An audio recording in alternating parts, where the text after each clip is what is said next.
Jambo la pili lile nilikuwa nitaka kuzungumzia,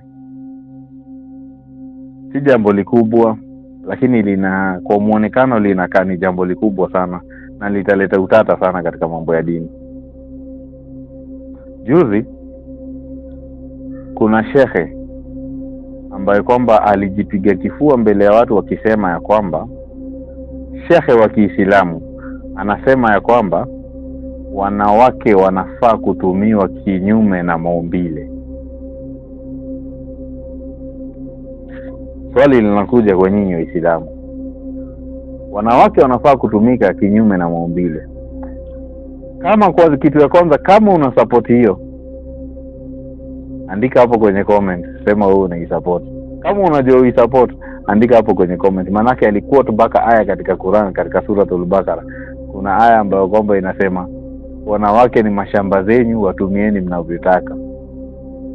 Sasa yeye alitumia hiyo aya kusema ya kwamba mwanamke unafaa kumuingilia kinyume na maumbile. Dunia tunaenda wapi ya Ilahi? Dunia tunaenda wapi?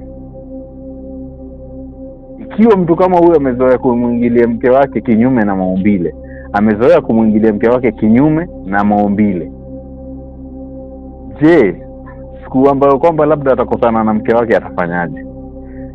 Sisi Waislamu ndio watu wa kwanza kusimama kusema ati tunaupinga ushoga. Kazi ya mashoga ni nini? Kazi ya mashoga ni kuingiliana kinyume na maumbile.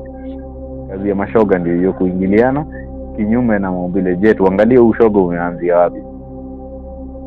Katika maboarding hizi za Kiislamu, Mombasa, sijui wapi huko, vijana huko wanatumika sana. Mbali na hiyo, katika mambo ya kuolewa wanawake na wanawake, saizi Waafrika wengi watasimama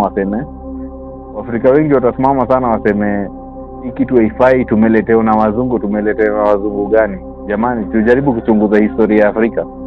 Tukijaribu kuchunguza historia ya Afrika kitambo na mpaka saizi, kuna mila ambazo kwamba zinaendelea kufanya hii kitu. Mpaka saizi kuna mila ambazo kwamba zinaendelea kufanya hii kitu. Wanawake wengi ambao kwamba wanaume zao walikufa zamani, narudia, wao wanakuaga wakiwaoa wanawake wenzao wawasaidie kulea watoto. Zimefanyika katika kabila nyingi ambazo kwamba kabila zenyewe sitaki kuzitaja. Kitu cha pili, mambo na mashoga. Wakati wenye katika mila zingine wale wanapeleka watu kwenye majando kutairi nini, wanakuwa wakiprepare hii moment. Wanakusanya vijana wa kile kijiji, wanawaprepare vijana 5, 10, wanakuwa wanawaprepare, wanawekwa katika nyumba moja. Wakishawekwa katika nyumba moja, hao vijana wanakuwa wakisomeshwa, wakiambiwa kuhusu, wakichata hili, wanafundishwa kuhusu utu uzima.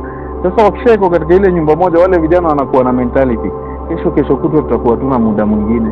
Sasa wao wanaanza kuingilia na wao wenyewe kabla waende kutairi. Si ati ni vitu geni, ni vitu wa Afrika unazijua na ni vitu zinaendelea kufanyika, iwe leo iwe kesho.